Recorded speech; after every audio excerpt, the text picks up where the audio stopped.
Национальный исследовательский технологический университет МИСИС в Москве является кузницей инженерных кадров и специалистов горного дела для Якутии. В настоящее время там проходят обучение наши студенты-целевики. В каком режиме учатся после карантина и с каких нововведений стартовал год, в МИСИС побывала Айсена Бурнашова.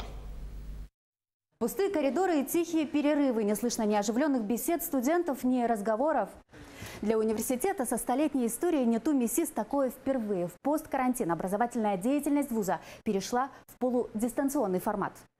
В новом учебном году студенты могут самостоятельно выбрать тип занятий – очный или заочный, на свое усмотрение. И, видимо, большинству учащихся все же приглянулся онлайн-вариант. Свой выбор в пользу дистанционного обучения также сделал и якутянин Вячеслав Штейнингер. Теперь поход в университет для него – большая редкость.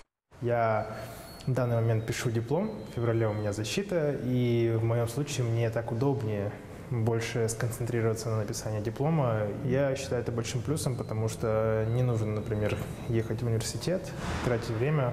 Лекции и даже лабораторные работы МИСИС перевел в трансляции. Онлайн-образование осуществляется через платформу Canvas. Если тебе нужно больше углубиться, больше, как сказать, изучить данную тему, ты самостоятельно с помощью методических материалов дополнительно изучаешь. То есть больше самостоятельности, по идее? Больше самостоятельности, конечно. Но это, с одной стороны, тяжелее. При этом студент может посетить то или иное занятие в традиционном режиме, придя в университет. Как отмечает преподавательский состав вуза, такой полудистанционный формат сделан для удобства учащихся. Ведь многие студенты живут в регионах России и за границей и пока не имеют возможности приехать в Москву. Мы снимали также на видео, снимали в каком-либо формате лабораторные работы, их транслировали. Мы не отказались от практик. У нас летние все практики, все производственные, учебные практики проходили в полном формате.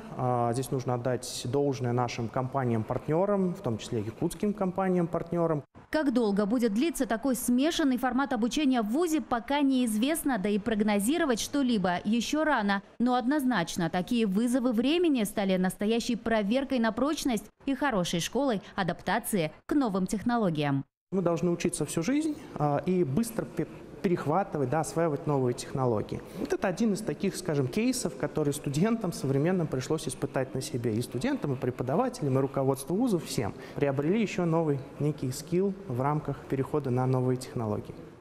Айсена Бурнашова, Виктор Олесов, Москва.